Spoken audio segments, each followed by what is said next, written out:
finansoviy direktordan olib, uning prognozlariga qarab keyingi bosqichiga o'tamiz. Umumiy olganda bizda 2000 dan oshiq odam ishlaydi. Tarixdan repetitorlik qilib boshlaganmiz. 3 yoshidan to 21 yoshgacha bo'lgan jarayon uchun sizda protsess bo'yicha ishlab chiqilgandi. Qanaqa qilib bu fikrga kelgansiz? Adolatli imkoniyatlar o'sish uchun hamma narsani qilib bera olsangiz, menimcha ketish o'ylamaydi, bemalol maza qilib ishlasam deydi. Bir so'z bilan aytganda bizani qadriyatli maktab deb biladi. Mas'uliyat bo'lmagan joyda o'sish bo'lmaydi. Boshqaruvimizda men ko'proq federativ boshqaruvga yaqinroq deb o'ylayman. Bozor o'syapti, sizlar ham o'syapsizlar-da. Bizning maqsadimizga yetganmiz deb o'ylaymiz. Orqasida kuchli komanda turibdimi, kuchli tizim turibdimi? Assalomu alaykum do'stlar. Biz O'zbekistonda birinchilardan bo'lib o'quv markaz, xususiy maktab, shuning bilan birgalikda texnikum yo'nalishlarida asos solgan tadbirkor, biznesda 12 yillik tajribaga ega bo'lgan hamda mingdan oshiq xodimlarni hozir ish bilan ta'minlab kelayotgan Registon School o'quv markazi, shuning bilan birgalikda bog'chalari, texnikumlar asoschisi Avazbek aka bilan juda chiroyli loyiha bo'ladi. Assalomu alaykum azizlar. Nasılsınız? Şükür salomatmisiz? Yaxshimisiz? Katta rahmat. Sog' loyihamizga xush kelibsiz. Avazman, familiyam To'lovov. Registon ta'lim loyihasi deymiz biz, chunki ta'lim loyihani ichida o'quv markazi, maktab, bog'cha, texnikum aytganingizdek nashriyotimiz ham bor bizani. Ya'ni kitob ham bosamiz. Faqat shu ta'lim sohasining ichida faoliyatimiz. Bu yer maktabimiz 2023-yilda ochilgan. Bu joy ota-onalarni kutish zonasi va o'quvchilarni telefonlarini bu yerga topshirib kirib ketishadi. Assalomu alaykum. Mana bu joyda telefonlarimiz turibdi. Bu har bir sinfga deylik ota-ona keldi. Farzandi deylik masalan 4-B sinf bo'ladigan bo'lsa, 4-Bda 218. 218 da teradigan bo'lsa, primoy tushadi. Telefonlarni olib kirish mumkin emas bizda. Uni har bitta anaqani o'quvchini sumkasi xuddi metroga kirilganda tekshiriladi-yu, xuddi shunaqa tekshirib olib kiramiz. Qo'yin. Bugun dam olish kuni to'g'ri tushundim. Bugun dam olish kuni. Bizda 5 kunlik o'qish tizimida o'qiymiz, ya'ni dushanbadan jumagacha. Faqat 9, 10, 11 sinflarimiz shanba kuni ham o'qishadi. Qolgan 1-sinfdan to 8-sinfgacha hammasi 5 kunlik rejimda o'qishadi. Maktabimizni 3 ga bo'lganmiz. Bog'chalarimiz bor joylarda 4 ga bo'lganmiz. Bog'cha alohida bitta bo'lim, boshlang'ich maktab alohida, o'rta sinflarimizda o'rta maktab deymiz. Tepadagilarni litsey deymiz. Ya'ni 9, 10, 11 sinflarimiz litsey deb nomlaymizda. Ularga alohida shu bitiruvchilar bilan ishlaydigan bo'lim bor. Ular shu faqat bitiruvchilar bilan ishlashadi. Chunki ham hayotga, ham universitetga tayyor bo'lishi kerak ular. O'shaning uchun ularga alohida e'tibor beramiz. Ularning kirish eshiklari ham alohida litseydagilarning. 1-sinf xonasi bugun dam olish kuni bo'lgani uchun hech kim yo'q. Hozir mana bu bolalarning narsalari turadigan Akmal Usmonjonning narsalari ekan bu yerda. Bu dars jadvali bu. Mana shu joyda o'qishadi. Interaktiv doskamizda bolalar programmamizga kiradigan hamma narsani mana shu joyda beradi. Hozir sig'imi qancha bu maktabingizni? Xo'sh, bu maktabimizda sig'imi 1000 ta va 1000 ta o'quvchimiz bor. Ya'ni to'lgan maktab, to'lgan maktab. Juda ko'p tanishlarimiz bizga joy so'rab chiqishadi, lekin joy topib bera olmaymiz. Hozirgi kunda boshlang'ich sinf o'quvchilari uchun to'lov qancha? Bizda hamma uchun bir xil belgilaganmiz. 5 million 700 ming so'm bizda. Hamma shu 1-sinfdan 11-sinfgacha bir xilda to'laydi. Shundan qancha qismi tanlab tashkil qiladi? Chunki 5 million 700 bo'lgani bilan ko'pchilik aytish mumkin, bu foyda ko'ryapti deb. Yo'q, ko'pchilik maktablar foydada desa sal shubhalanaman-da. Yo'q, foyda juda nisbiy narsa. Nimaga desangiz, joyni o'zini arendasi yoki oyliklar, juda ko'p narsalar o'zgaruvchan va o'zgarmas xarajatlar ta'sir qiladi-da bu narsaga. Buni ichiga detalni kirish kerak lekin. O'rtacha marja necha foiz? O'rtacha marjamiz bizda maktablarimizda 5 ta maktabimiz bo'lsa, ularda har bittasida har xil vaziyat, har xil xarajat turlari bor, lekin o'rtachasi 25-30% gacha chiqadi. 5 xil marja bor. Bundan aytsam, biz g'alva pribulga nisbatan marjangiz balki 20 nechadir foiz bo'lishi mumkin. Undan keyin rasxodlaringiz bor masalan. Qanaqa taqsimlaysizlar rasxodni? Masalan, umumiy 1000 dan oshiq xodimlar bor. Buncha loyihalaringiz bor. Nechta finansiy so'z ishlaydi sizni korxonangizda? Bitta finansiy direktorimiz va har bitta loyiha uchun alohida finansistlarimiz bor. Ya'ni o'quv markazi uchun alohida, nashriyot uchun alohida, maktablar, bog'chalar, texnikumlar uchun alohida. Adashmasam 5 ta inson mana shu finans bilan shug'ullanadi. Ular cash flow bilan, P&L bilan, undan tashqari yana balans bilan hamma narsa. Bitta loyihani fin modeli alohida yuritiladi. Fin modeli alohida yurgiziladi va ularni alohida shablon qilib, ularga jami shu jarayonlar, ya'ni kirim-chiqim jarayoni yoki boshqa qilinadigan operatsiyalar qo'shib yozib boriladi va bu umumiy prognozda men eng yuqorida turadigan finansiy direktordan olib, uning prognozlariga qarab bizni keyingi qadamlarimizda keyingi bosqichiga o'tamiz. Chunki agar shunday qilinmasa, moliyaviy muammolar paydo bo'ladi. Suhbatimizdan qolgani ofisingizda suhbat qilsak nima deysiz? Bo'ladi. Odatda biznes jarayon to'g'ri tizimlashmaganligini hisobiga barcha protsesslar xodimlarga bog'liq bo'lib qoladi va ключевой kadrlarni ishdan bo'shatishga biz qo'rqamiz. Qo'rqqanimiz esa xodim ham juda ham yaxshi biladi, chunki hamma ish unga bog'lanib qolgan. Agar u ishdan ketib qoladigan bo'lsa, barcha hisob-kitoblar unda qolib ketadi. Klientga baza ham u bilan ketib qoladi. Mana shu jarayon korxonangiz tizimlashmagan degan signalni beradi. Agarda sizga biznesingizni tizimlashtirish qiziqarli bo'ladigan bo'lsa va xodimlaringiz tizimli ishlashini, haqiqatda qancha foyda ko'ryapsiz, qancha zarar ko'ryapsiz, bitta dashbordda ko'rib turish qiziqarli bo'ladigan bo'lsa, pastdagi havola orqali bizga ariza qoldiring va biz sizni korxonangizni ichiga kirib, siz va sizni jamoangiz bilan birgalikda korxonangizni tizimlashtirib beramiz.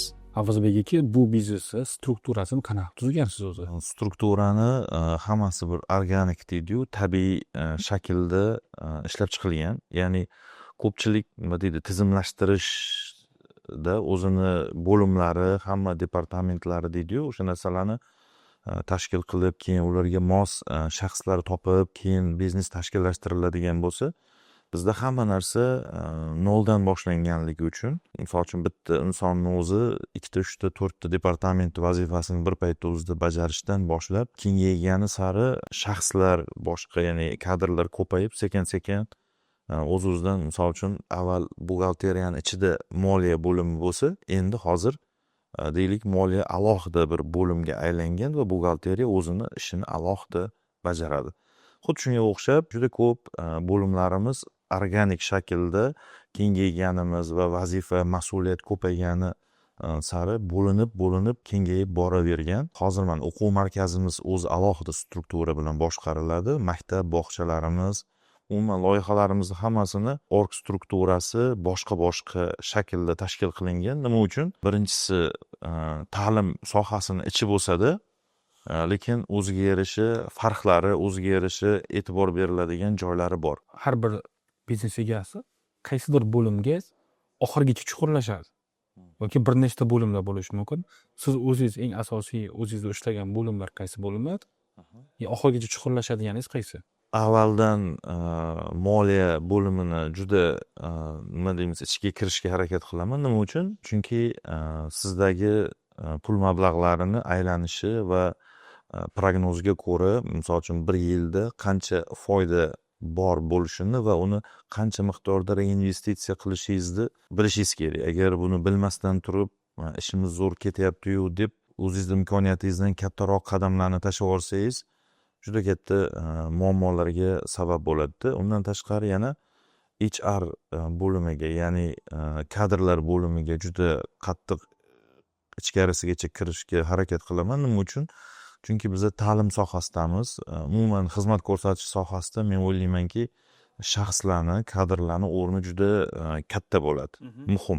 Agar ichkarisigacha kirib, diqqat bilan ba'zi bir nuqtalarda masalalar yechilmasa, bizda endi produkt deymiz ta'limni.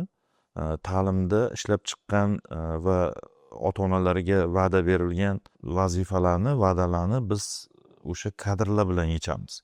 Agar kadrlar yaxshilari tanlanmasa, ertaga o'z-o'zidan biz va'dalarimizni bajara olmaymiz.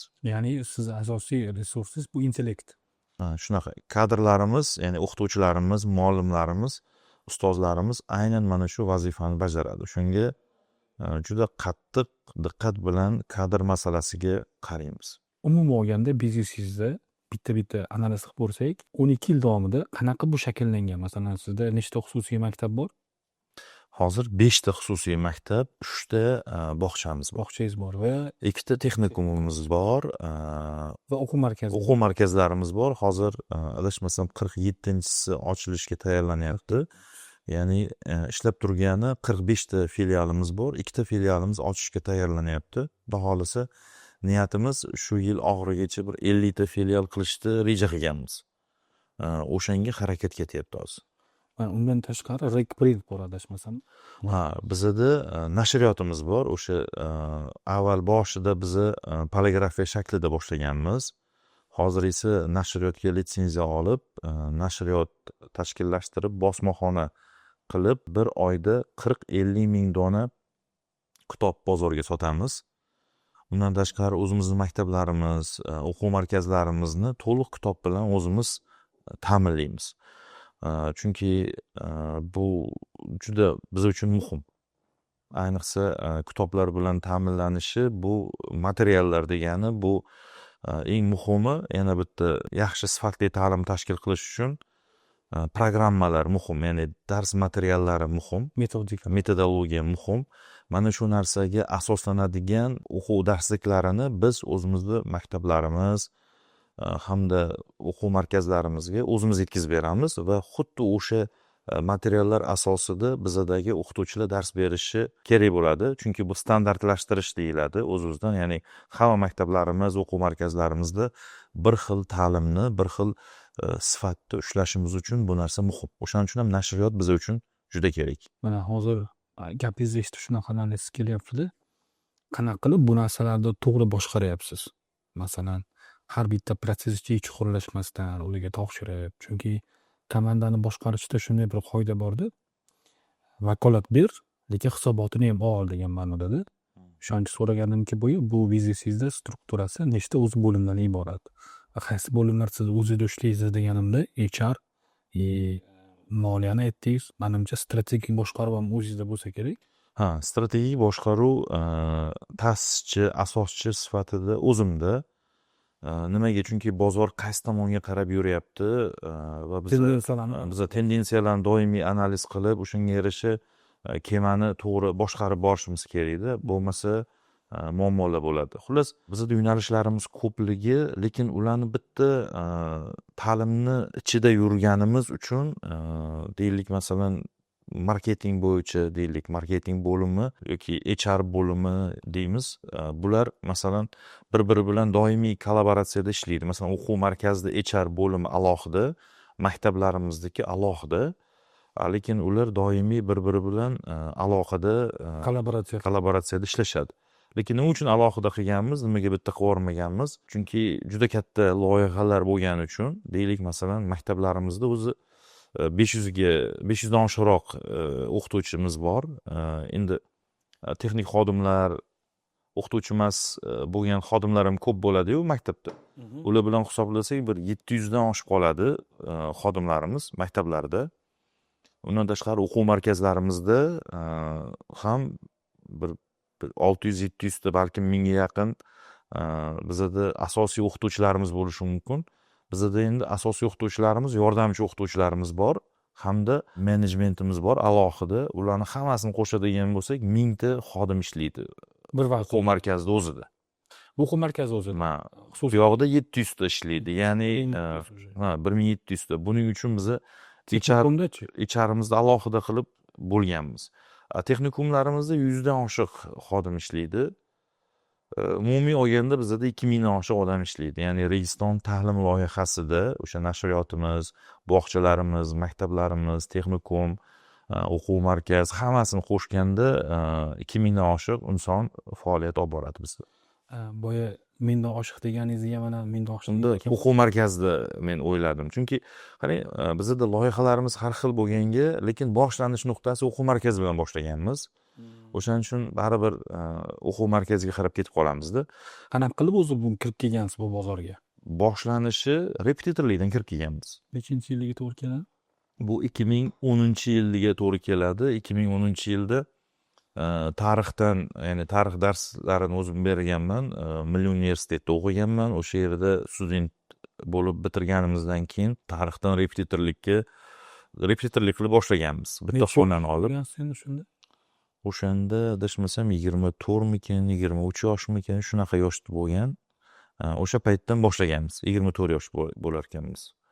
O'sha paytdan boshlangan repetitorlik qilib, shunga o'xshaydigan bir xonani olib, o'sha yerda 10-15 ta o'quvchini o'qitib, keyin ularni tavsiyasi bilan yana ham ko'payib, bunaqa yo'lni bosib o'tgan repetitorlar ko'p. Biz o'zimiz taniydigan, masalan, biz o'zimiz kitobimizni sotamiz. Bir 15 mingdan oshiq repetitor bilan ishlaymiz. Ular xuddi men o'zi boshida boshlagan shaklimda ishlaydi. Ya'ni ular bitta xonani ijaraga oladi, u maktabda bo'ladi yoki qaysi joyda bo'ladi. modelda ishlashadi. Hozirgacha o'sha modelda ishlashadi. Hozirgacha bor bu narsa. Siz qanaqa qilib o'quv markaziga ochgansiz? Bu tomonga qarab o'tib ketishdi sababi hozir mana men yuqorida aytadigan modelda ishlaydigan o'qituvchilarimizda ularda ham yaxshi daromad qiladi ular. Chunki masalan deylik 100 ta o'quvchini o'qitadigan bo'lsa, yaxshigina pul topishadi. Deylik oilasini yaxshi boqishadi. Mashina deymizmi, uy deymizmi, nimaga kerak bo'lsa, o'ziga ehtiyojiga yarasha narsani olishadi ular. Hozirgacha olishyapti. O'sha aytayotganimdek, men o'zim taniydigan 15 mingdan oshiq O'zbekistondagi repetitorlarimiz moliyaviy tomoni yaxshi bo'ladi. Lekin nimaga biz keyingi planga o'tib keta oldik deydigan bo'lsak, juda ko'p insonlar keyingi planga o'tib keta olgan o'zi. Ya'ni mana o'quv markazlari, biz yaxshi taniydigan insonlarning juda ko'pchiligi xuddi men hozir aytib bergan tarixdan chiqib kelgan. O'zbekistonda jamiyatni, vatanni, millatni ko'taradigan soha bu ta'lim sohasi. O'shaning uchun imkon qadar ta'lim tizimimizni sifatini yaxshilasak biz va yaxshi mutaxassislar, yaxshi kadrlarni yetishtirsak, bizani hozirgi jamiyatimiz, millatimiz, vatanimiz rivojlanadi degan g'oyaga bizani ishontirishgan. Va aynan mana shu g'oyadan paydo bo'lgan. Xuddi mana shu narsa keyingi bosqichga chiqishimizga olib kelgan. Hozirgacha bu narsa bizani jamoamizda bor. Baribir missiya deymiz. Bizani missiyamiz O'zbekistonda ta'limni rivojlantirish. Bu 100 yil avval jadidlarimiz jonini berib harakat qilgan, ko'pchiligi jonini berib qatag'on bo'lib ketgan. Aynan ularning ishini biz davom ettiryapmiz deb o'ylaymiz. Va asosiy g'oyamiz nima desak, asosiy g'oyamiz ta'limni rivojlantiramiz. Hozirgi mana yoshlarimiz bizda 20 mingdan oshiq, deyarli 30 ming yaqin bola o'qiydi bizda. Maktablarimiz, o'quv markazlarimiz, texnikumlarimiz hammasini qo'shsak, ularni bizlar yaxshi kadr, yaxshi mutaxassis qilib yetishtiradigan bo'lsak, bu narsa ancha muncha jamiyatimizda, vatanimizda rivojlanishiga o'zini hissasini qo'shadi. Biz shu narsaga ishonamiz. O'sha missiya orqasidan bitta filial, ya'ni bitta o'quv markazi tashkil bo'lgan.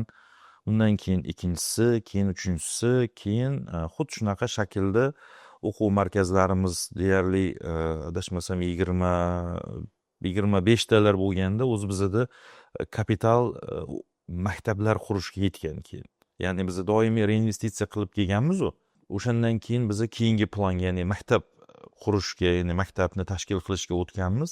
Bu 2023-yilda bo'lgan. Mana hozir 3-yil ishlayapmiz maktablar sohasida. Lekin 3-yil ishlayapmiz. Hozirda o'zi 5 ta xususiy maktabimiz bor.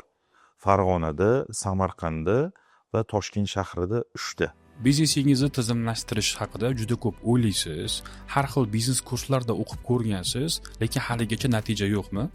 Assalomu alaykum, ismim Usmon. Biz 7 yildan oshiq vaqt mobaynida korxonalarning ichiga kirib, birga bir ishlab, bizneslarni tizimlashtirib berganmiz va hozirgi kunda 110 dan oshiq korxonalar bizning xizmatimizdan foydalangan. Biz quyidagi tartibda ish olib boramiz. Avvalo korxonangiz audit qilinadi. Audit qilingandan so'ng darajli karta ishlab chiqiladi. Nimali ketma-ketliklar bo'yicha biz biznesingizni tizimlashtirishimiz kerak. Misol keltirishim mumkin sizga. Korxonangizda deylik, ombor to'g'ri tartiblashmagan, o'z vaqtida astartga olinmaydi, sverka qilinmaydi. Ya'ni kirgan mol chiqqan molni nazorati yo'q, oy yopilmaydi. Skladingizda qancha mol sotildi, qancha ostatga qoldi bilmaysiz. Shuning bilan birgalikda postavщикlar bilan o'zingiz oldi-berdi qilasiz. Molga o'zingiz zakaz berasiz, u mol skladingizga kelib tushdi, qanaqa tannarx asosida sotilayotganligidan nazorati yo'q. Shuning bilan birgalikda sizda post sistem bo'lishi mumkin, ya'ni post sistem orqali skladingizga uchotingiz bor, lekin upravleniyskiy uchotingiz yo'q. Korxonangizning balansi, pul oqimi, foyda zararini o'z vaqtida ko'ra olmaysiz. Bularning hammasi sizga stress beradi. Nimaga? Chunki shuncha ishlayapmiz, shuncha harakatlar qilyapmiz, lekin haqiqatda qancha foyda ko'rganimizni bilmaymiz. Va bunaqa jarayon hattoki zakotni to'g'ri chiqarishimizda ham og'riq beradi. Undan tashqari xodimlarni boshqarishda ham turli xil muammolar bor. Yo o'zingiz yoki ishonchli bir vakil xodimingiz ishchilarga e'lon beradi. OLXga, Telegramga, HHga kelgan odamlar bilan o'zlari suhbat qilishadi. Yangi kelgan ishchi xodim birorta xodimga biriktirib qo'yiladi, keyin u boshqalar kabi shu muhitda ishni o'rganadi. Aslida unaqa bo'lish kerak emas, har bittasining o'zining tartibi bor. Tizimlashgan korxonalarni ko'rgan bo'lsangiz, har bitta jarayonlarni o'zi bir-biriga bog'langan bo'ladi. Xuddi shu jarayonlarni biz ham sizni korxonangizga joriy qilib bera olamiz. Minimum 3 oy, maksimal 1-1,5 yil vaqt ketishi mumkin. O'rtacha 6 oy vaqt ketadi korxonani noldan tizimlashtirib berish uchun. Va eng qiziq jihatini aytaman sizga, tadbirkorlarda psixotipi bor. Kimdir ishbilarmon bo'ladi, ya'ni ishlab chiqarish bo'yicha zo'r tushunchaga ega, tabiatan shunaqa, unga chunki protsess qiziq. Yana ba'zi insonlar toifasi borki, bular tadbirkor psixotipi. Yana ba'zi bir insonlar borki, boshqaruvchilikka moyil. Yana ba'zilari borki, integrator. O'shani hisobiga biz biznes egasini psixotipini aniqlab olamiz. Deylik, u tadbirkor chiqdi. Biz aytamizki, korxonangizga alohida CEO olamiz. Yo ichkaridan yetishtirib chiqaramiz yoki tashqaridan olib kelamiz. Nimaga? Chunki siz protsessni odam emassiz. Agar tizim quradigan bo'lsak, birinchi bo'lib o'zingiz bu tizimni buzasiz.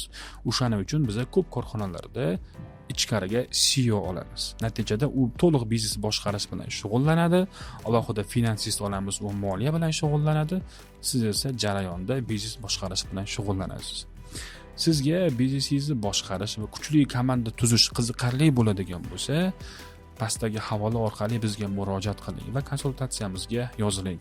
Konsultatsiyada siz bilan tanishamiz. Bir-birimizni qadriyatlarimizni ko'ramiz, ish tajribamizni ko'rasiz, qaysi korxonalar bilan ishlaganmiz, qanaqa natijalar bo'lgani hammasini ko'rasiz va keyingi etapda agar sizga ma'qul keladigan bo'lsa, korxonangizni audit qilamiz va siz va sizning jamoangiz bilan birgalikda inshaalloh biznesingizni tizimlashtirib beramiz. Hozirgi kunda hech qanaqa investor jalb qilmasdan, franshiza qilmasdan Capex model sifatida kengaysizlar o'zlaringiz, to'g'ri tushungan. Ha, shunaqa. Bizani loyihamiz O'zini o'ziga reinvestitsiya. shunaqa. O'zini o'ziga reinvestitsiya qilish hisobiga rivojlanib kelgan.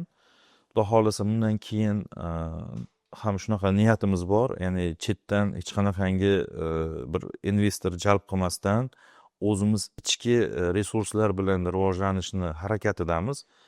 Nimaga desangiz, misol uchun bizani boshimizda tepada alohida o'zimizni uzoq yildan beri ishlaydigan tajribali insonlardan iborat kengashimiz bor bizani. Boshqaruv kengashimiz bor va u yerda hamma hisobotlar beriladi, aytiladi, ko'rsatiladi. Demokratik qoidalarga ko'ra qarorlar chiqariladi. Pullarni bizlar xuddi shunaqa shaklda keyingi planlarimiz bo'yicha, ya'ni rivojlanishimiz bo'yicha ajratamiz, ko'rib chiqamiz. Bizani jamoamizni Registon bitta men uchun emas, butun bir jamoa uchun kerakligini Shu missiya bilan ular sug'orilgan, to'g'ri. Ha, ular shunaqa missiya bilan sug'orilgan va xuddi o'sha missiya bo'yicha harakatlanishadi hammasi. Bu juda ham muhim. Nimaga deyilganda, siz o'zingiz aytdingiz, har bitta proyektni o'zi bir olam. Misol uchun men shaxsan o'zim hayotda uni boshqara olmayman, chunki kuchim ham yetmaydi, vaqtim ham, energiyam ham yetmaydi. Lekin biz buni jamoa bilan, o'sha jamoadagi insonlar bilan buni boshqara olamiz. Lekin ularni aytgandek maqsadi bitta. Ya'ni hammani maqsadi o'sha ta'limni rivojlanishi uchun biz birgalikda harakat qilishimiz kerak. Bu narsalar Registonni mana o'sha filiallarini ko'payishi yoki mana bog'chalarimiz 3 ta bog'chamiz bor hozir. Bog'cha bo'yicha ham sinab ko'ryapmiz. 2 ta texnikum ochdik, texnikum bo'yicha ham sinab ko'ryapmiz. Qanchalik bizlar hamma tomondan foydali ish qila olamiz. Ya'ni moliya tomonidan foydali bo'lishi kerak, jamiyatga ham foydasi bo'lishi kerak, hammaga foydali tomonni topishimiz kerak. sinab ko'ryapmiz. Qanchalik foydali proyektlar bo'lishi, chiqishini biza xudo xohlasa 1-2 yilda bir xulosasini chiqaramiz. Hammasida yangi narsalarni ishlatib ko'ryapmiz, yangi o'rganganlarimiz bor. Maktab bo'yicha ham, bog'cha bo'yicha ham, texnikum bo'yicha ham yangicha boshqaruv yoki marketing bo'yicha usullarni ishlab chiqib ko'ryapmiz. Qanchalik samara berishini vaqt ko'rsatadi, xudo xohlasa. Mana hozir yana bir so'ramoqchi bo'lgan narsam, butun O'zbekistonda litsenziyaga ega bo'lgan texnikumlar va xususiy maktablar, xususiy bog'chalar sonlarini aytib o'tasizmi? Xo'p, xususiy maktablarimiz litsenziyaga ega bo'lganlari 700 dan oshib qoldi. O'zbekiston bo'yicha 700 dan oshib qoldi, lekin bularni hammasi ham ishlayapti degani emas. Litsenziya olgan, bizda shunaqa bir data bazamiz bor, yurgizamiz. Bu menimcha hamma uchun imkoniyati bor. litsenziya.uz degan saytda ta'lim sohasi bo'yicha litsenziya oladigan har bitta maktab yoki texnikum yoki universitetni e'lon qilib borishadi. O'shandan biza doimiy ravishda ularni olamiz, endi o'zimiz reyestr yurgizamiz. Yangi maktablar ochilsa, bizani bazamizga sirasi tushadi. Uni egasi kim, qaysi hududda, sig'imi qanaqa, birdan analiz qilamiz biza. Nimaga kerak bu narsa? Bizada bozorda tinimsiz o'rganishimiz kerak. Tabiiy holat. Bu kerakli narsa. O'shaning uchun 700 dan oshiq anaqasi bor, litsenziyaga ega bo'lgan maktablar bor. Texnikumchi? Texnikumlar hozirda adashmasam bir 50 ga yaqinlashib qoldi. Xususiy texnikumlar haqida gap ketyapti. Endi davlatda o'zini davlat texnikumlari bor, ular alohida 76 tami shunaqa adashmasam texnikum bor, undan ko'proq bo'lmasa agar. Xususiy bog'chalar? Xususiy bog'chalar lekin 2000 dan oshib ketgan. Xususiy bog'cha ko'p O'zbekistonda. Adashmasam shunaqa oxirgi ma'lumotlarga ko'ra. Chunki bog'chalarda ham turlari ko'p. Uy bog'chasi bor, u alohida olinadi litsenziyasi. Ya'ni siz o'zingizda yashab turgan uyingizda ham bog'cha tashkil qilsangiz bo'ladi. Lekin alohida binoni olib, uni bog'cha shakliga keltirib, uni bog'cha qilib o'zini DTS standartiga mos. U boshqacha shakl bo'ladi. Men bu shaklda aytyapman. Uy bog'chalarning soni hisobini topish qiyin, juda ham ko'p. Ayniqsa mana oxirgi o'sha hukumatimiz bog'chaga qamrovni oshirish maqsadida juda katta ishlar qilindi bu bo'yicha, ya'ni maktabgacha ta'lim bo'yicha. Qarang, mana hozir men sizni eshitib shunaqa bir xulosaga kelyapmanki, bu menimcha organik shakllangan bo'lsa kerak, ekosistema qilyapsiz-da. Bu ekosistemada mana markazda o'sha ta'lim olishni istagan farzand, ota-onasi bor. Unga qanaqadir ta'lim olmoqchi bo'lsa, kitob dasturlar bilan ta'minlab berilyapti. O'quv markazi, repetitsiyaga boraman desa bor. Bog'chasi bor mana. Xususiy maktab bor. Boshlang'ich ta'lim, o'rta ta'limi ketyapti. Texnikum bor bu yoqda. Ya'ni farzand o'sha 3 yoshidan to 18 yoshigacha yoki 21 yoshgacha bo'lgan jarayon uchun sizda protsess uchun ishlab chiqilganda, qanaqa qilib bu fikrga kelgansiz? Buni g'oyasi qanaqa? Endi bu ekosistema ta'lim sohasida bir-birini to'ldiradi. Bir-birini to'ldirmasa, misol uchun bog'cha nima uchun ochilgan? Bog'cha biz o'zimiz ko'rganmiz. Ota-onada agar 3-4 ta farzandi bo'lsa, bog'cha yoshidagi bo'lsa, bog'chaga olib boradi, keyin yana maktabga ham olib borish kerak bo'ladi. Ikkita joy bo'lib qolsa qiynaladi. Lekin bog'chaga bitta joyda bo'lsa, ham ota-onaga qulay bo'ladi, ham u bog'chadan chiqib keyin maktabga o'tiladi. Ya'ni bu yerda LTVS, ya'ni mijoz ota-ona bo'ladigan bo'lsa, bizada 2 yoshidan 17 yoshigacha bo'lsa, bir mijozni agar yaxshi ishlasak, rozi qila olsak, 15-16 yilgacha uni biz o'zimiz mijoz qilib ola olamiz deb ko'riladi bizning sohamiz. Yana qaysi raqobatchi korxonalar sizda ishlaydi? Ta'lim sohasida hozir endi o'sib kelyapti ko'pchilikda. Maktab, universitet bor, bo'lgan ekosistemalar bor, o'quv markazi bor va maktabi bor bo'lgan ta'lim yo'nalishlari bor, ta'lim loyihalari bor. Bular sekin-sekin shu tomonga qarab yurishyapti. Butun dunyo bo'yicha ta'lim sohasini qarasangiz, xususiy ta'limda bizlar birinchi marta bu narsani qilayotganimiz yo'qda. Ya'ni O'zbekiston bozorida, lekin endi sekin-sekin o'sib kelyapti. Sizlar birinchilardan boshlagan. Biz endi bu tabiiy ravishda bir-birini to'ldiradigan shaklda qilingan va yuqorida men aytganimdek, bog'chani sinab ko'ryapmiz, texnikumni ham sinab ko'ryapmiz. Maktablar o'zi odamlarni sinovlardan o'tib bo'lgan. Ta'lim sohasi o'zi aslida u darajada katta rentabilnligi bo'lmaydigan yo'nalish hisoblanadi. Biz endi o'qituvchi bo'lganimiz uchun harakat qilamizki bizada shu ortadigan mablag'ni keyingi ta'lim loyihasiga chiqarib yurgizib ketaveramiz. Rentabelligi u darajada emas deyilgani nima uchun? O'zingizga ko'p pul olmasdan keyingi planlarga tikadigan bo'lsangiz u o'xshaydigan narsa. Chunki masalan deylik, nimaga bu narsani aytayman? Marketingga 5 ta maktab bo'lganimizda ham bitta pul ishlatdik. Bitta maktab bo'lganimizda ham o'sha pulni ishlatganmizda. Ya'ni qanchalik ko'p filiallar ochilsa va kengayib boravergani sari savdo aylanib protsent baribir ketaveradi. HR xarajatlari, marketing xarajatlari yoki boshqa xarajatlar pasayishni boshlaydi va buning natijasida pul ko'proq orta boshlaydi.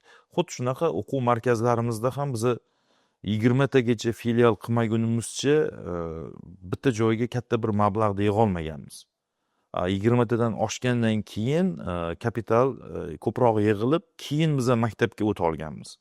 Xuddi shunaqa menimcha hamma biznesda shunaqa bo'lsa kerak, ya'ni ob'yom deydi-yu, ya'ni ko'proq filial, ko'proq masshtablashib, bitta filialda kamroq foyda bo'lsa-da, lekin uni 50 ga ko'paytirsangiz katta raqam chiqib ketib qoladi masalan.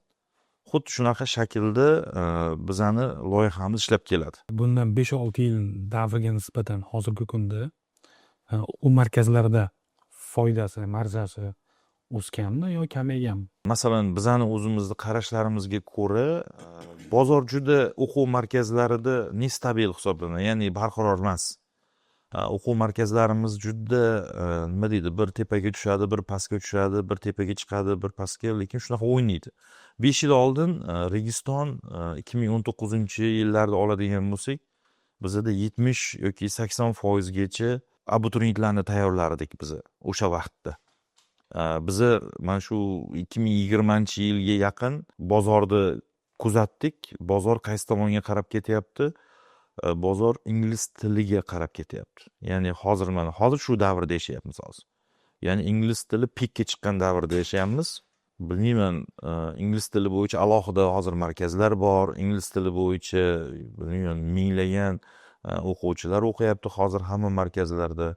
Biz bu narsani kelishini 3-4 yil avval prognoz qilib va butun nima deydi, kuchimizni ingliz tiliga marketingimizni ham, mediamizni ham, butun programmalarimizni 2019-yilda o'tkazganmiz. Ungacha biz abituriyentlarni tayyorlaydigan bir o'quv markazi bo'lganmiz. Hozir ham ko'pchilik biz haqimizda abituriyentlarni tayyorlaydigan markaz deb biladi. Lekin bizda hozir 80% ingliz tili o'qitamiz biz hozir.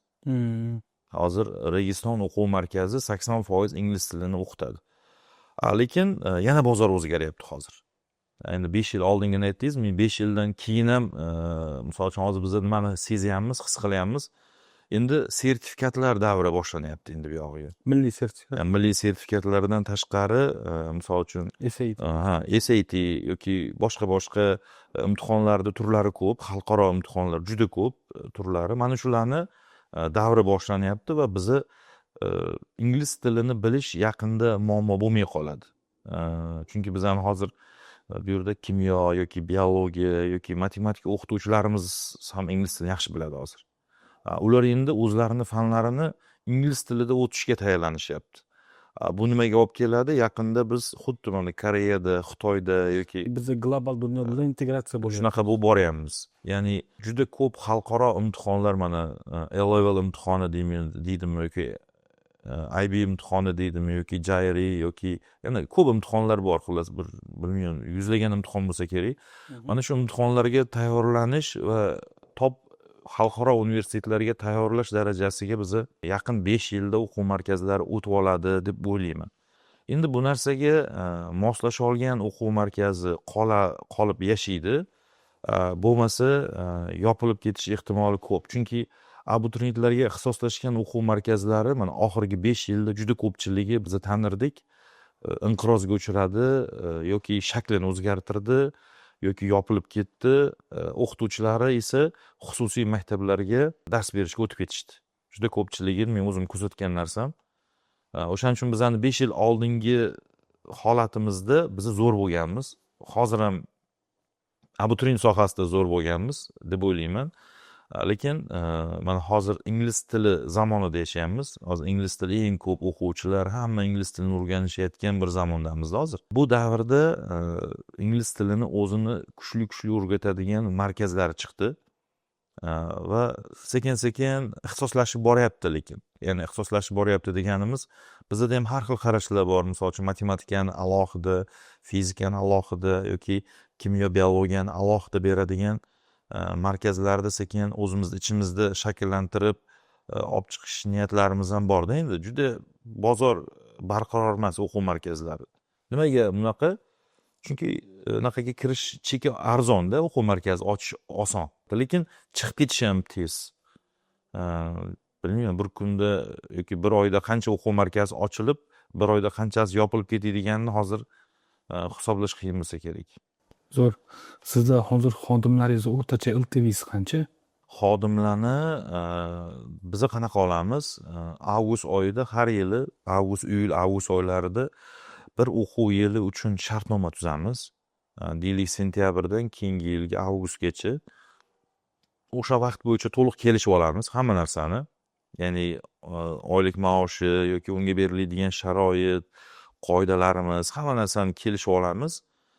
Va bu kelishuvlar bir yil davomida o'zgarmaydi va mana shu bir yil davomida bunga to'liq amal qilamiz. Ya'ni ular ham amal qiladi, bizlar ham amal qilamiz va buni qog'ozda to'liq ko'rsatib beramiz. Sizlarda yangi yil avgustdan boshlanadi. Bizda sentyabr, 1-sentyabrdan yangi o'quv yili boshlanadi va bizlar uchun yangi yil o'shandan boshlanadi.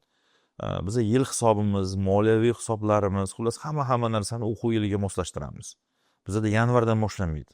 Bizda hamma narsa sentyabrdan boshlanadi, avgustda tugaydi. Masalan, byudjetlashtirsak ham yoki boshqa ko'rsatkichlarimizni hammasini o'lchasak ham biz 1-sentyabrdan 31-avgustgacha chiqarib olamiz. Chunki o'quv yili biz uchun juda muhim bir davr.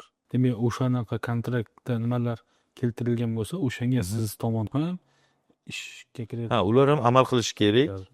Odatda force major holatlari bo'lib qolmasa, biz o'qituvchilar bilan bir yil davomida to'liq ishlaymiz. Yil davomida ketishlarimiz juda kam bo'ladi. Ya'ni 5-10% atrofida bo'ladi. Lekin biz ularga aytganmiz. Misol uchun mana yuqorida aytdim, o'quv markazi ochish mumkin. Hamma ham harakat qilsa ocha oladi. Uni kirish naqasi oson dedi-ku. O'shaning uchun shunaqa narsa qoida kirgizganmiz. Avgust oyi biza uchun ochiq eshiklardek ko'ramiz. Ya'ni kim bizadan chiqmoqchi bo'lsa, ketmoqchi bo'lsa deylik, ya'ni o'quv markazi ochmoqchimi yoki boshqa o'quv markaziga bormoqchimi, uning uchun avgust oyi ochiq bo'ladi. Avgust oyida keyingi o'quv yili uchun shartnoma tuzmasdan chiqib ketishi mumkin. O'shanda biz undan rozi bo'lamiz. Ya'ni yaxshi chiqib ketgan hisoblanadi-ku, xuddi shunaqa qilib kuzatib qo'yamiz. Zo'r. Bemalol chiqib ketishi mumkin. Bir yilda bir marta, bir oy davomida, ya'ni keyingi o'quv yiliga bormasdan chiqishligi mumkin. Lekin shartnoma tuzib qo'ydimi, keyingi o'quv yili uchun shartlashib, kelishib qo'ydimi, undan keyin chiqadigan bo'lsa, bizani ranjitadigan bo'ladi o'z-o'zidan. Ya'ni bunaqa o'qituvchilarga biz yaxshi atziv bermaymiz. Agar qaysidir o'quv markazi yoki maktabi bizdan so'rasa, yaxshi o'qituvchi deyishimiz ham mumkin-u, yoki teskarisini ham aytishimiz mumkin. Lekin odatda bizning o'qituvchilarimiz endi baribir ko'pchilik aytadi-da, qanaqa ushlab qolasizlar, juda qiyin deyishadi-yu. Asosiysi adolatli sharoit, adolatli imkoniyatlar o'sish uchun hamma narsani qilib bera olsangiz, menimcha xodimlar ketishni o'ylamaydi, bemalol maza qilib ishlasam deydi. Sizni mijozingiz to'g'ri tushungan bo'lsam, bu kadrlaringiz iste'molchisi, uni o'quvchilari to'g'ri tushungan bo'lsam, shunaqa desak ham to'g'ri bo'ladi. Chunki asosiysi pedagoglar, o'qituvchilar bizda asosiy produkt yetkazib beruvchilar. Agar ular kuchsiz bo'ladigan bo'lsa, bizlar maqsadimizga erisha olmay qolamiz. Sizlar keyingi ishlaringizni o'zi bozorda mijozlaringiz yoki kimlar talab qiladimi, so'rayverlarmi yoki o'zlaringiz kengayib borasizlarmi? Qanaqadir narsani oldindan prognoz qilib, shu lokatsiyada shuncha jamiyatda aholisi bor ekan, shuncha yoshlari bor ekan, ochishimiz kerak degan yo'lda cho'kib ketadimi? Xo'p, Registon maktablari bo'yicha aytadigan bo'lsak, Registon maktablarini bu nima deydi, boshlanish nuqtasida baribir biznesni bilsangiz, biznes reja degan oldindan bizni konsepsiyasini ishlab chiqamiz. Maqsad nima o'zi bu maktabni ochishdan, qaysi segmentlarga mo'ljallangan, xullas hamma produkti bilan ishlab chiqqan vaqtimizda shunaqa fikr kelganmiz. Toshkent shahrida 6 ta bizani maktabimizda filiali bo'ladi va u qaysi tumanlarda bo'ladi va nima uchunligi yozib qo'yilgan va butun O'zbekistonda har bir shahar bo'yicha deylik rejalar tuzilgan. Qaysi yilda qachon ochishimizgacha rejalarimiz bor. Bizani niyatimiz xudo xolasa Registon maktablari hozirgi hisobimiz bo'yicha 22 ta ochiladi. Xudo xolasa butun 14 ta region va Toshkent shahri 2030 gacha. 2030 gacha har bir yilda qilinadigan ishlar, ya'ni marketing bo'yicha strategiyada yoki HR strategiyasida, ya'ni ichkaridagi strategiyalarda bu narsa qo'yib chiqilgan va xuddi o'sha shaklda hozir ish ketyapti. Bu yil 2026-yilda biz Buxoro shahrida filial ochishni reja qilib, o'shani harakatidamiz. Undan keyingi yil uchun Andijon, Namangan shaharlari qo'yilgan. Xo'p, oxirgi 2030-yilda qaysi shaharlar bilan tugatamiz? Navoiy, Guliston, adashmasam shu ikkita shahar bilan tugatamiz. 2030-yilda shu bilan butun O'zbekistonda Registon maktablarini ochilishi tugaydi va mana shu 22 ta maktabni boshqaruviga mos shaklda butun bir bo'limlar shunga moslashtirib borilyapti. Nima uchun 22 ta, nimaga 30 ta emas, nimaga 15 ta yoki 20 ta emas deydigan bo'lsak, bu aholini aytganimizdek aholini soni, aynan bizning maktabimizni mijozi bo'la oladigan segment va ularni qobiliyati, to'lov qobiliyati, xullas hamma narsasini hisobga olingan holatda shunaqa reja qilingan. Bular hammasi reja, lekin amalda qanday bo'ladi, uni vaqt ko'rsatadi. Harakatlarimiz va xolisi shunga intilamiz. Hozir mana keyingi 2026-yilda Buxoroda maktabimiz qurilishi ketyapti. Sekin-sekin mana shu 2030-yilgacha hamma maktablarimizni ochib borish bo'yicha bizlar moliyaviy strategiya, marketing strategiyasi, HR strategiyasi, xullas hamma tomondan bu narsalar ishlab chiqilgan va biz faqatgina o'sha xaritada shu yurilish kerak bo'lgan yo'llardan yuribmiz. Ya'ni rejalangan demoqchiman. Qanaqa rejalangan deyilsa, bizani o'zimizni hisoblarimizga ko'ra bir maktabni to'liq yopilishi, ya'ni to'liq to'lishi, hamma narsasi deylik o'qituvchi tomonidan, o'quvchi tomonidan hamma narsasi bo'lishligiga 3 yil vaqt ketadi. Ya'ni 3 yil davomida u maktab yoki qo'shniqchada aytganda boqilishi kerak. Ya'ni foyda bermaydi. Ya'ni nolga nolga chiqishi ham mumkin, foyda bermaydi yoki zarar ko'rishi mumkin. Nol nuqtasi desak ham to'g'riroq bo'ladi. Shu davomida o'ziga tikaverasizlar. O'zinikini o'ziga yoki o'zimiz kerak bo'lsa chetdan o'zimizning mablag'larimizni ham kapitaldan olib unga berib, uni to o'zini tutib olgunicha, ya'ni to'liq maktab plusga chiqqunicha bizni boqishimiz kerak deb ko'ramiz. Qarang, mana shu yerda gapingiz bo'lamanda, mana siz yangi filial ochdingiz. Bu xususiy maktab deylik. O'sha xususiy maktabni o'sha logotipiga moslashimiz uchun undan oldin bizda HR byudjet bo'lishi kerak bo'ladi. HR strategiya bo'lishi kerak bo'ladi. U yerdagi mahalliy dars berayotgan o'qituvchilarni siz o'zingizni xususiy maktab filialingizga ishga olishingiz kerak bo'ladi. Endi u yerda adaptatsiya prosesslari bo'ladi, misol uchun. Ularni o'sha obucheniyalari bilan, ularni o'sha sizning metodikangizga moslashgan holatda sizning pedagogik standartlaringiz, o'zingizni qanaqadir metodologiyalaringiz bor-da, o'shanga moslashishi kerak bo'ladi. Bu o'sha xususiy maktabingizni binosi qurilayotgan, qanaqadir rekonstruksiya prosesslari ketayotgan vaqtida sizlar qilasizlarmi? Qurib bo'lgandan keyin yoki komandani yig'asizlarmi? Qanaqa bo'ladi proses? Aynan HR analitikani ko'raylik. Ko'pchilik maktabni 1-sentyabrda yangi maktab ochayotganlar uchun aytay, 1-sentyabrda tayyor bo'lishi kerak deb o'ylaydi. Lekin biz mana hozir ham Buxoroda maktabimiz qurilyapti. Ularga biz kelishuvimiz 1-martgacha tugatasan degan biz ularga zadacha berganmiz. Ya'ni 1-sentyabrda ishga tushadigan maktab 1-mart kuni bizga topshirilishi kerak. Ya'ni bizning oldimizda Yeah. 6 oylik muddat bo'lishi kerak.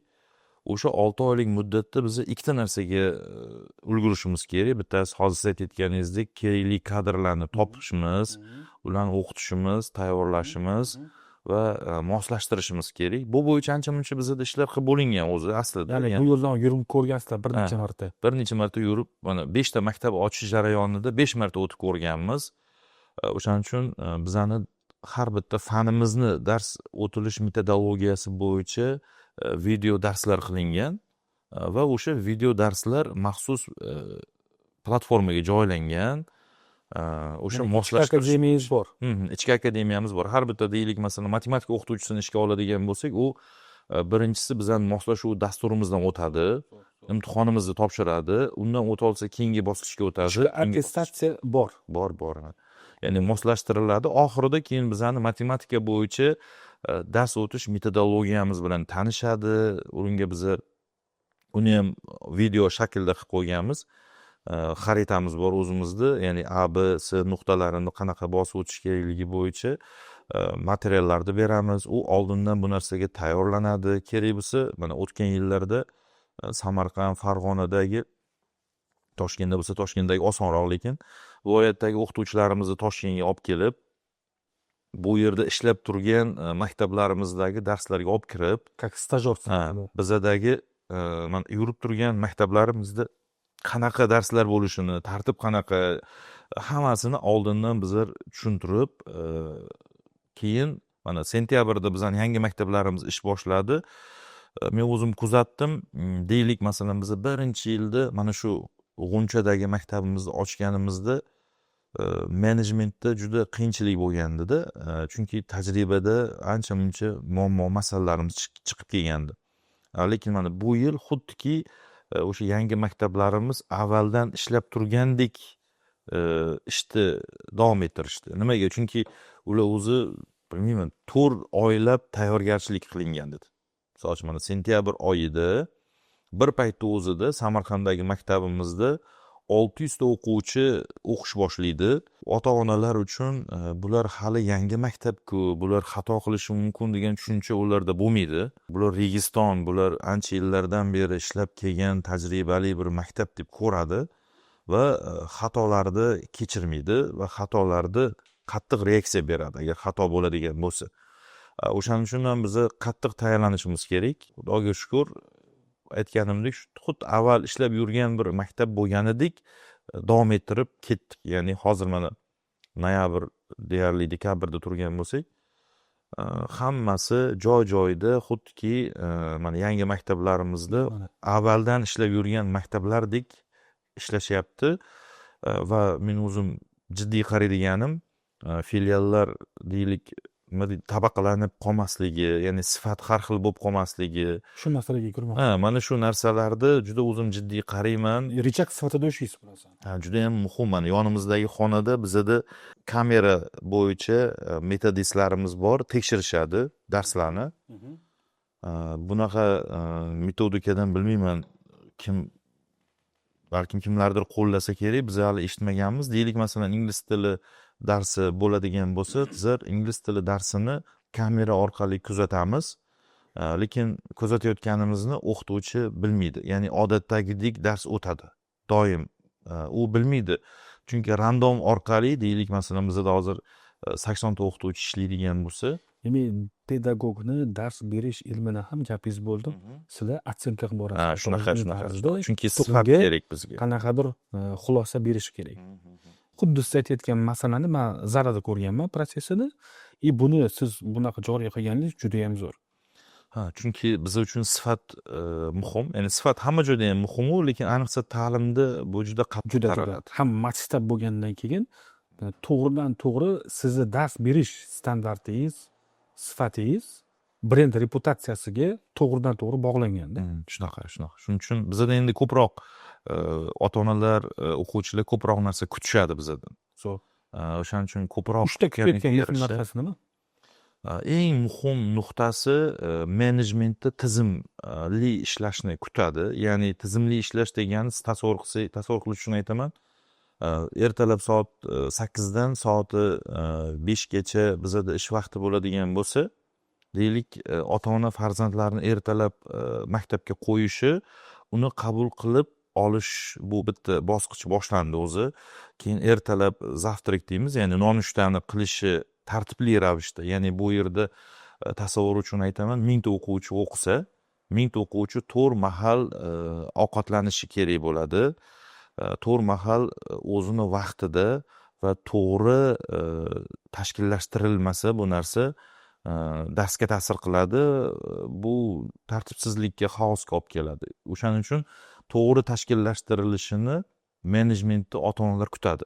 Keyin kelgan vaqtida kechki soat 5 da bolasini olib ketadigan vaqtda to'g'ri vaqtida o'quvchisini olib chiqib ham berishimiz kerak. Tasavvur qilish uchun o'sha 1000 ta o'quvchini bir paytda o'zida ota onasi kelishi va ularni har bittasini farzandini olib ketishga harakat qiladi-yu, o'shani ham to'g'ri tashkillashtirish kerak. Ovqatlanishlarda aytganimizdek bular bor. Dars vaqtlari, darslarni to'g'ri jadval bo'yicha tashkillashtirish, xonalarda taqsimotlari, o'qituvchilarni joylashtirish, bularni hammasi to'g'ri menejmentni nuqta verguligacha soatlariga qarab moslashtirish kerak bo'ladi. Mana shunda mana shuni kutishadi. Ko'p maktablar mana shu joyda qiynalishadi. Ya'ni menejmentni to'g'ri tashkillashtirishda qiynalishadi. Bu birinchi kutuvi bo'ladi ularni. Ikkinchisi o'qituvchilar, ya'ni ustozlarni yaxshi sifatli dars o'tishini kutishadi. Chunki Registon, biz endi o'zimiz marketingda yoki boshqa joyda xabarida beramizki, biz mana 10 yildan oshiq bozorda bormiz, ya'ni o'quv ta'lim sohasida bormiz. O'shaning uchun bizda eng yaxshi o'qituvchilarni olish imkoniyati bor. O'shaning uchun yaxshi dars bera oladi deymiz va xuddi mana shu narsani oshig'i bilan kutadi ota-onalar. O'shaning uchun o'qituvchilarimizga, kadrlarimizga juda qattiq diqqat bilan qaraymiz. Undan keyingi kutuvi bu bizani Registon degan nomimizga mos ota-onalarga biz milliy qadriyatlarimizga mos vatanparvar insonlarni yetishtiramiz deb, nima deydi, bitiruvchi portreti deydi. 11-sinf bitirganda kim bo'lib yetishadi sizlarni maktablaringda desa, bizani ko'rsatadigan portretimiz bor. Unda vatanparvar, ota-ona ustozlarni hurmatini qiladigan, ya'ni hurmatini joyiga qo'yadigan, yutuq top universitetlarga kira oladigan darajadagi o'quvchini tasavvur qilamiz biz. Xuddi mana shu tasavvurimiz, ya'ni portretimizga qarab butun bir tizimimizni ishlab chiqqanmiz. Ya'ni bizani niyatimiz qanaqa deylik, ota-ona farzandini bizaga 2 yoshdan farzandini bersa, to bizaga ishonib bizani bog'chamizda, undan keyin maktabimizda o'qisa, biza uni nimaga tayyorlab borishimiz kerak? Biza top universitetlarga tayyorlab borishimiz kerak, hayotga tayyorlab borishimiz kerak. Deylik, top universitetga farzandi o'qishga kirdi. Lekin top universitetga kirganda biza bilamizki, juda to'g'ridan to'g'ri qilishadi. U anaqa studentlarni iloji bo'lsa o'zining mamlakatida olib qolishga harakat qiladi. Chunki top universitetga kira oladigan darajada aqlli kadrlar hamma joyga kerak.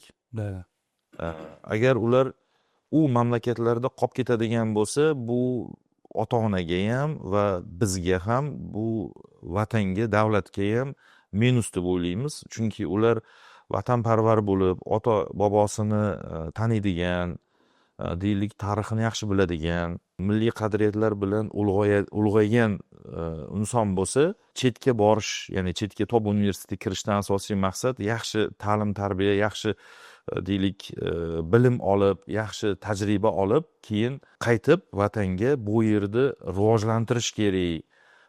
Ota-onamga xizmat qilaman, vatanimga xizmat qilaman deb shunaqa niyat bilan chiqish kerak degan bir bizning missiyamiz bor. Mana shu missiyamizga sadoqatni kutishadi. Chunki deylik, bizning maktabimizda o'qitish ota-onalarimizga deylik, masalan, yaxshigina summaga tushadi. 10 yillab bolalarini o'qitadigan bo'lsa, uni summasi juda katta bo'ladi. Farzandiga shunchalik e'tibor beradigan ota-onaga biza bu yerda ota-onasini buni qadriga yetadigan, ota-onasini hurmatini qiladigan, ertaga deylik chetga universitetga, yaxshi universitetga kiradigan bo'lsa, uni balkim kontragi bo'lar, balkim boshqasi bo'lar. Ota-onasi bularni huzurini ko'rish kerak deydi-yu, ya'ni ota-onaga xizmat qiladigan, vatanga xizmat qiladigan bir insonlarni biz yetishtirishimiz kerak deb niyat qilamiz. O'shaning uchun mana shunaqa narsalarni kutadi bizdan. Zo'r. Buni KAZDEF qilganmisiz? Ha, ota-onalarni biz doimiy o'rganamiz. Qancha vaqtda KAZDEF qilasizlar? Bizlar odatda ikki vaqtda, ya'ni bittasi mana hozir sentyabr, oktyabr oylarida yangi o'quv yili boshlanishida qilamiz, bittasini o'quv yili tugashi arafasida qilamiz. Nimaga uncha katta vaqt oralig'ida qilyapsiz? Uzoq vaqt orasi. Sabab?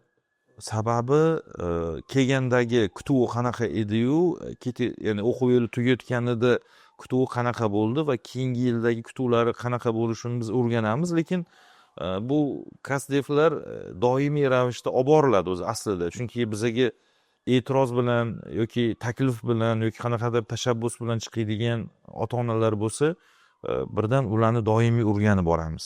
KAZDEF uchun, to'g'ri KAZDEF uchun qanaqa KPI qo'yilgan marketologlaringizga? Marketologlar endi asosan bizada mana bu target yoqish yoki boshqa qanaqadir bir reklamli kampaniya qilamiz, marketing bo'yicha proyekt boshlaymizmi, maktablar bo'yicha avval o'rganishdan boshlanadi-yu, hamma narsa og'riqlarda, ya'ni asosiy ota-onalarning og'riqlari qanaqa, qaysi joyda, marketologga o'sha narsani o'rganib, o'shanga qarab marketologlarga KPI belgilab beramizda. Ya'ni KAZDEF uchun. KAZDEF o'zi 4 qismdan iborat desak, birinchisi kutuvlari. Bu siz uchun tekin analitikada sizda nima kutuvi bor? Nima qiziqishlari bor? Nima og'riqlari bor?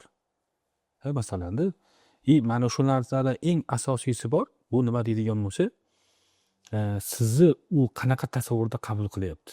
Bu juda muhim. Men tavsiya qilgan bo'lardimki, hattoki dars berayotgan sizdagi o'qituvchilar o'quv markazlarida, xususiy maktabda, bog'chalarda, texnikumda dars berayotgan o'qituvchilarni ham KAZDEF qilish kerak. Bu qanaqa desa, dars beryapti, mijoz bilan ishlayapti, o'quvchilar bilan o'qituvchi orasidagi protsessni analiz qilish uchun, ichki muhitni analiz qilish uchun va sizni boshqaruv kengayishingizga nisbatan xulosalaringizni aniq ochib beradi. Sizga haqiqat kerakda. O'sha haqiqatni mana shu KAZDEFlar orqali ko'rsangiz bo'ladi. O'sha HR'ingizga ham HR analitika qismida aynan KAZDEFga KPI qo'yish kerak. Marketingda klientlarni analiz qilishda. Endi bu yerga savolga qaytsak, mana Registon xususiy bog'chasi bir so'z bilan aytganda, qisqacha masalan, bir so'z bilan aytganda, boshqa raqobatchi bog'chalardan afzalligi nima? An'anaviy shaklda emas bizada bog'chamiz. Innovatsion, ya'ni yangicha uslubda tashkil qilingan. Ya'ni yangicha uslub deganda ko'pchilik Montessori metodini eshitganmi? Keyinroq, bilaman men. Dunyo bo'ylab 22 mingdan oshiq bog'chalar Montessori metodi asosida ishlaydi. O'zbekistonda ba'zi bir bog'chalarni men eshitdim. Ba'zilarini borib ham ko'rdik. Montessori metodi asosida deyapti. Men aytyapman, standartlarni bir ko'ring, metodikani bir ko'ring. Qayerdan olgansan? Litsenziyasini olganmisan desangiz, javob yo'qda. Ya'ni u qanaqadir internetdan skachat qilib olinadigan narsa emas.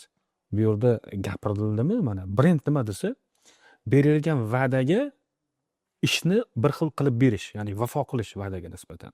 U men mamnaqaman deyapti, lekin ichki proses ko'rishingiz boshqa narsa bo'lib chiqyapti-da. Keyin brendga nisbatan soxtalik shakllanadi. O'shaning uchun aytmoqchimanki, sizlarda bir so'z bilan aytganda qanaqa? Biz lekin nimani va'da qilasizlar?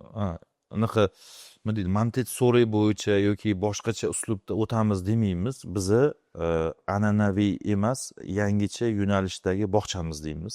Bu qanaqa yangicha yo'nalishda deydigan bo'lsa, bizani bog'chalarimiz, mana 3 ta bog'chamiz bor bo'lsa, an'anaviy bog'chalar qanaqa? An'anaviy bog'chalar deylik, bitta katta xonada bir qismida yotoqxona uchun karavotlar ajratiladi, bir qismida o'ynaydi va bir qismida ovqatlanadi va ya'ni bir xonani o'zidan chiqmasdan turib, o'sha yerda mashg'uloti bor, o'sha yerda ovqatlanadi, o'sha yerda uxlaydi, sayrga chiqishi mumkin o'sha xonada, lekin odatda bitta xonani o'zida hamma narsa tashkillashtiriladi. Odatda an'anaviy shunaqa. Bizaniki qanaqa deyilsa, bizaniki yangicha yo'nalish degani menimcha biz uchun shunaqa, dunyo uchun unaqa bo'lmasa kerak. 12 ta yo'nalishga bo'lingan xonalarimiz bor.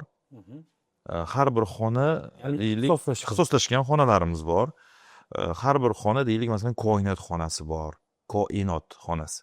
Ya'ni u yerda kosmoslar, bolalarni dunyoqarashini shu tomondan o'stiradigan. Ba'zi bir xonalarimiz mana biologiyaga ixtisoslashgan, ya'ni o'simliklar, hayvonlar, shunga o'xshaydigan. Xullas shunaqa 12 ta yo'nalishdagi xonalarimiz bor. Bolalarga mashg'ulotlar jadvali beriladi va ular har biri alohida xonada 45 minutdan vaqtini o'tkazadi, xuddiki maktabdagidek. Ya'ni ertalab soat 9 da ota-ona farzandini bizaga bersa, uni nonushtasi qilingandan keyin ikkita mashg'ulot deylik, 2 soat darsini mana shunaqangi belgilangan deylik, masalan, kasblar xonasidami. Boshqa bog'chalarda yo'q, nima bor sizda?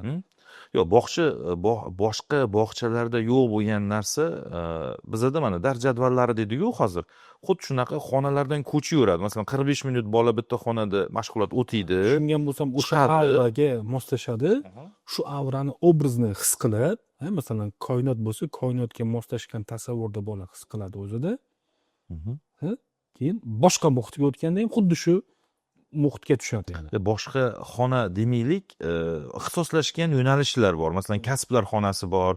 Keyin misol uchun biznes xonasida misol uchun har xil do'konchalar, sotuvlar, hamma narsa tashkillashtirilgan. Bolalarga yo'nalishiga moslashtirib mashg'ulotlar o'tiladi-da. Bu ertalab soat 9 dan soat 5 gacha o'rtada sayr qiladigan, uxlaydigan, ovqatlanadigan joylaridan tashqari boshqa mashg'ulotlarni turli xonalarda o'tkazadi.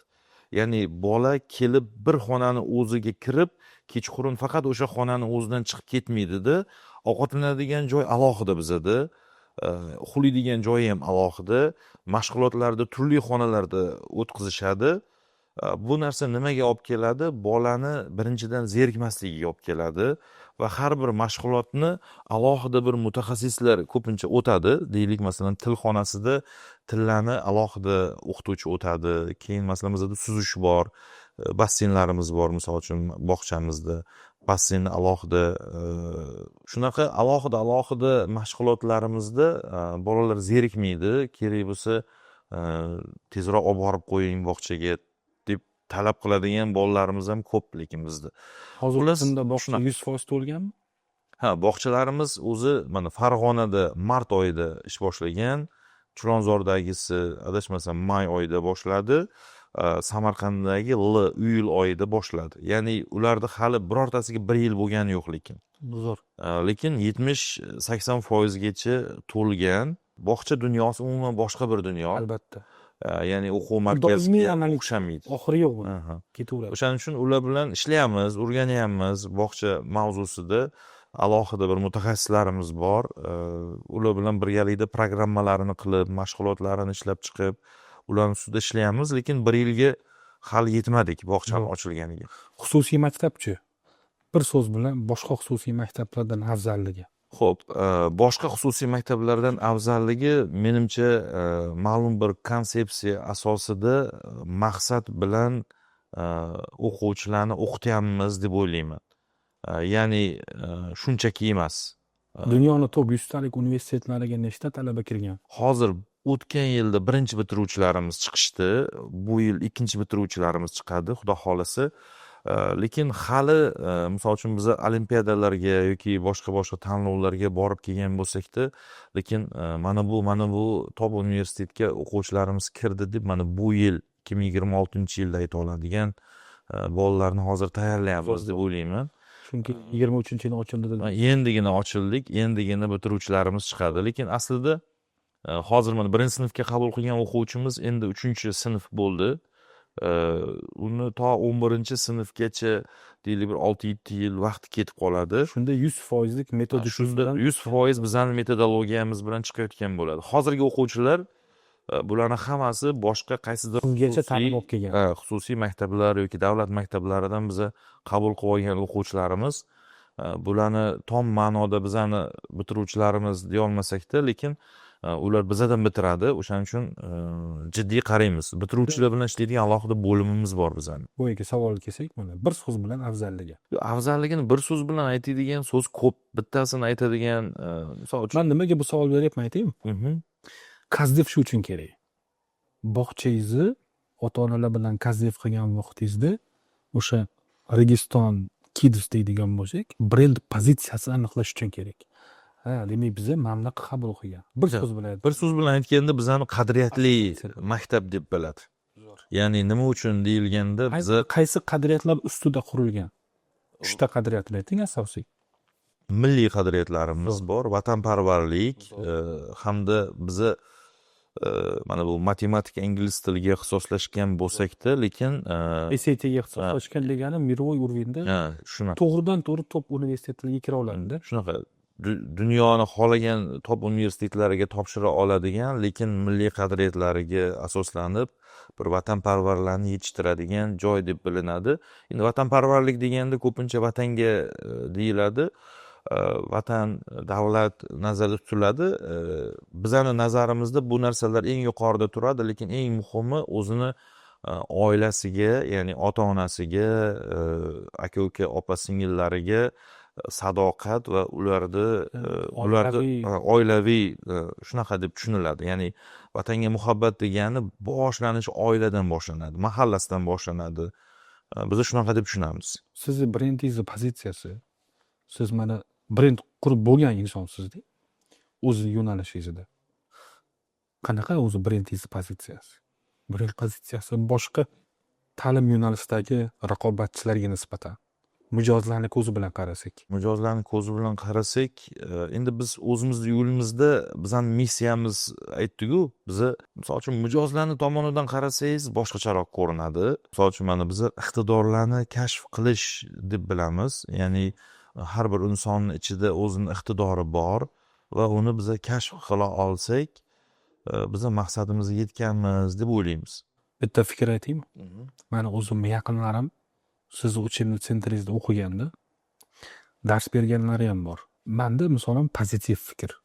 Endi sizlar oldindan bilganligim uchun aytaman, biror negativ anaqa olmaganman, eshitmaganman-da. Ya'ni bu tomonda xursandman. Shuncha yil davomida stabil bitta joyda turish yo'q-da, mana bozor o'syapti, sizlar ham o'syapsizlar-da. Va bozor o'sgani hisobiga o'tish bor, lekin o'zini potensialni yana ham ishlab ustida ishlab o'tish bor-da. Hozir masalan bozor 10%, 20% o'sayotgan bo'lsa, sizlar xxx o'syapsizlar-da. Bu zo'r. Agarda bozorda sizlarga daveriya bo'lmaganda, loyallik bo'lmaganda, bu darajaga kelmasdinglar. Demak, sizlarning missiyalaring hali ham zo'r bo'lganiki, o'sha payt asos solganingizdan beri hozirgacha siz bilan ishlab kelayotgan insonlar bor sizning jamoangizda. Shunaqa bizlar bunaqa ko'p odam yo'qotmaganmiz deb o'ylayman. Nimaga? Chunki Sodiqlik kuchli. Shunaqa. Endi sadoqat kompaniyaga nisbatan bizada misol uchun men o'zimni, misol uchun sizni kuzatuvchilaringizni ko'pchilik tanimasligi mumkin, lekin Registonni bilishligi mumkin. Nimaga? Chunki bizada asosiy g'oya kompaniyaga qaratiladi. Kompaniyani tanitishimiz kerak, kompaniyaga sadoqatni oshirishimiz kerak deyiladi. Ya'ni shaxsiy brend deyilgan so'z hozir ancha-muncha shuhrat qozongan-ku, masalan. Mendan ham so'raydi, nimaga qilmaysiz deyishadi, masalan. Men o'zim aytamanki, biz ertaga noto'g'ri yo'ldan yurib qo'ysakda, bilmasdan bizning xodimlarimiz, bizadagi mijozlarimiz shaxsga bog'lanib qolishsa, ertaga misol uchun issiq jonimiz vaqt o'tadi, bizlarda ham yoshimiz o'tadi, misol uchun xodimlar, umuman mijozlar shaxsni emas, kompaniyani yaxshi ko'rishi, kompaniyaga sadoqatli bo'lishi yoki kompaniyaga loyal bo'lishi kerak deb o'ylayman. Masalan, Samsung deganda bizlar Samsung kompaniyasini bilamiz, shaxsni orqasida ko'rmaymiz-da. Lekin Samsung shu darajada rivojlana olgan. Uning orqasida ham juda katta jamoa bor-u. Xuddi shunga o'xshab, Registonning ham orqasida juda katta jamoa bor. Bu faqatgina meni xizmatim deya olmayman. Juda ham ko'pchilik endi buni orqasidan harakat qiladi. Mana shu yerda fikr aytman. O'zi 4 xil brend bor-da. Birinchisi bu kompaniya brendi. Bunga misol keltirishimiz mumkin, mana Registon brendi. Ikkinchisi bu HR brendi, ish beruvchi brendi. Ish beruvchi sifatida Registon bozorida ancha tanilgan. Shunda men hozir bu yoqqa ishga kiradigan bo'lsam, xotirjam bo'lishim mumkin. Oyligim olish masalasida, grading tizimi bo'yicha, karyerniy rost bo'yicha boshqa masalada xotirjam bo'lsam bo'ladi. Bugun A tochkada bo'lsam 2-3 yildan keyin B, C, D tochkaga o'sishim mumkin. Bu korxonada bor shu potensial degan HR brend bor. Yaxshi oylik maosh beradi. Uchinchisi bor, bu produkt brendi bor. Mana Pepsi kompaniyasi degan tushunchani hech kim bilmasligi mumkin, lekin Pepsi degan mahsulotni bilishi mumkin. Misol keltiryapman. Sizda ham mana kitoblaringiz bor, sifatli beriladi. Metodikasi zo'r deydi, Registonda deydi. Ya'ni produktni o'zini brendi bor. Yillar davomida o'tdi sinovda. Va shaxsiy brend bor. Chunki ko'pchilikda savol turadi, kim turibdi orqasida? Men fikrimcha bu organik shakllangan deb o'ylayman. To'rtalashni tabiiy kelyapti. Shunaqa Zo'r. organik bizda hammasi. Bu yog'iga yaqin 2030-yilgacha qanaqa tendensiyalar sizlarni o'sishingizga eng katta turtki berishi mumkin? Biza 2030-yilgacha asosiy o'sish bo'yicha, mana o'quv markazlari bo'yicha yoki maktablar bo'yicha o'sishimiz, rivojlanishimiz bo'yicha strategiyalarni hamma bittasini chizsak, keyin umumiy strategiya kompaniyaniki bo'lsa, uni o'sish strategiyasi, xullas boshqa strategiyalar bo'yicha pastigacha tushib, chuqurlashib, alohida yozib, chizib, kitobga aylantirib, uni hamma o'zimizni top menejmentimizga berib, ular bo'yicha imtihonlar olib, imtihonlarimizda yaxshi natija ko'rsatsa taqdirlab, shunaqa qiladigan odatlarimiz ham borda. Chunki bizani top menejmentimiz, bizani strategiyamiz, biz qayerga qarab borayotganimizni bilish kerak. Ular bilmasa, pastdagi xodimlarimizga bu narsani yetkiza olmaydi. Xuddi shunaqangi shaklda ishlatamiz biza. Yana bir soniya, korporativ madaniyatingizga men qoyil qoldim. Hamma o'zini ishini bilib qilyapti. U ham qaradik, uni tepasi turish shart emasdi. Bu to'g'ri KPImi deb o'yladim, lekin KPI ham bunchalik bo'lmaydi. Bunaqa narsa, misol uchun men o'zim boshdan bosh hamma narsani pulga yoki KPIga qarab qo'ymaslik kerak degan fikrdaman. Insonni o'zida ichkarida iymon, e'tiqodi, vijdoni bor deb hisoblanadi-yu, o'sha narsalari juda muhim kompaniya uchun. O'zlaridan bilib o'zini vazifasini, mas'uliyatini bajarsa, u xodim bizada juda qadrlanadi va misol uchun marketing bo'yicha deylik, bitta xodimga men ishonch bildirsam, uni ichiga tushib, uni ishiga aralashmaydigan darajada unga topshirib qo'yaman va u o'sha yerda juda katta huquqqa va vakolatga ega bo'ladi. Bizda shunaqangi tendensiya yuradi, ya'ni mana filiallarimizni direktorlarini qo'yamiz, o'quv markazi bo'lsin, maktablar bo'lsin, u yerda ular juda katta huquqlarga, vakolatlarga ega. Boshqaruv bo'yicha ularga to'liq ishonsak, aralashmaymiz. Agar vakolat to'liq oxiriga, ya'ni oxiri deganimiz pirovard natijaga ishonadigan va ishongani uchun harakat qilayotgan bo'lsa, unga xato qilish huquqini ham beramiz, chunki xato qilish mumkin. Men ham bo'lganimda xato qilardim o'sha yerda. Lekin bu bizga yaxshi tomoni, mana hozir juda ham katta bir loyihadek ko'rinadigan bo'lsa-da, lekin alohida insonlar u yerda to'liq mas'uliyatni bo'yniga olib ishlayotgani hisobiga biz buni boshqara olyapmiz deb o'ylayman. Ya'ni barakani siri o'sha komanda ishni bo'lishib, hamma o'z ishini to'g'ri bajarishi. Ishonch asosiysi. Ko'pchilik ishonchda qiynaladi-yu. Misol uchun men o'zim ham mana bunaqa zo'r qoidam bor. Deylik, odamlarga ishonsangiz, u mutaxassislar o'lchab chiqishgan bir 10-15% holatda adashishingiz mumkin-da. Misol uchun endi intuitsiyangiz bor, o'zingiz ham tekshirib ko'rasiz, suhbatlashasiz, hamma tomondan ko'rib chiqasizda, aqlingiz bilan intuitiv mana shu odamga ishonsa bo'ladi deb o'ylaysiz. Mana shunaqangi odamlardan bir 10-15% naqa bo'ladi, agar odam tanlashga yaxshiroq bo'lishi mumkin. Shunaqa bo'lishi mumkin. Lekin 85%, 90% holatda siz adashmaysizda. Zo'r. Demak, o'shaning uchun ishonch berishingiz kerak. Bir 10-15% xato qilib, ko'z yumish kerak. Kimdir orqangizga pichoq sanchishi, ya'ni sizni sotib ketishi yoki nimadirlar bo'lishi bir yoki 1,5 yoki 2 holatda bo'lishi mumkin ekanda.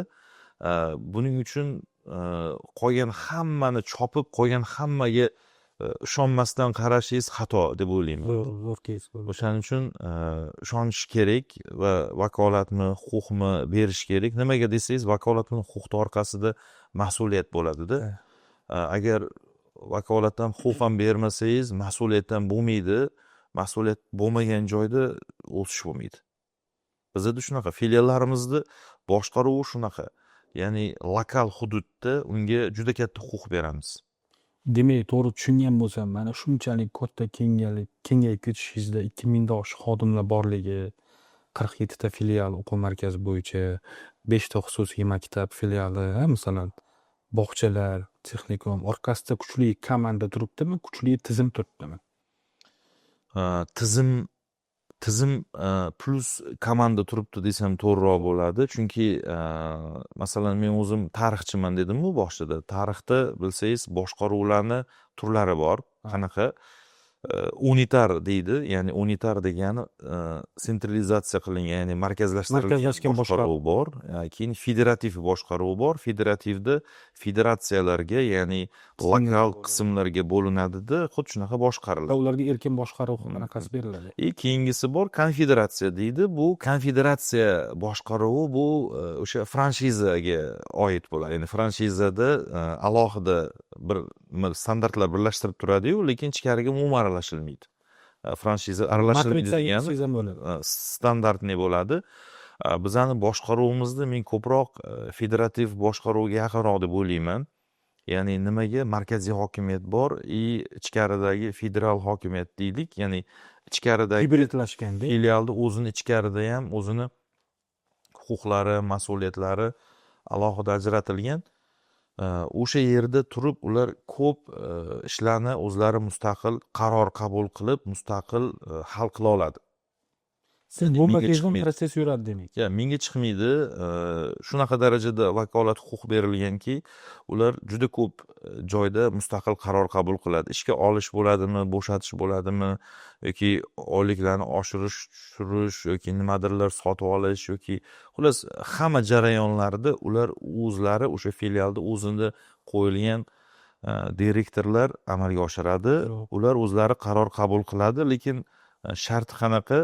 Asoslantirib berishi va mas'uliyatini bo'yniga olishi kerak. Deylik, masalan, endi qo'pol qilib aytganda, bitta konditsioner olsam maylimi deb bizdan so'ramaydi. Agar o'sha konditsioner unga kerakligini bilsa, o'zi olib, qo'yib, keyin moliyachilarimiz bizda nimaga bu konditsionerni olding? Qaysi byudjetda bu narsa asoslantirilgan edi desa, endi masalan byudjetdan tashqaridagi narsani olsa demoqchiman. O'sha paytda asoslantirib bera olish kerak. Ya'ni nima uchun oldi, nima uchun uni kerakligini. Agar bu narsani mas'uliyatini bo'yniga ola olsa, u mana shunaqa byudjetdan tashqaridagi narsalarni ham sotib olish mumkin bo'ladi. Demak, strukturaviy xarajatlardan chiqib ketmagan holatda harakat qiladi. Shunaqa. Chunki o'sha filialni lokal hududdagi rivojlanishi uni bo'ynida. Butun kuchini o'shanga tashiydi.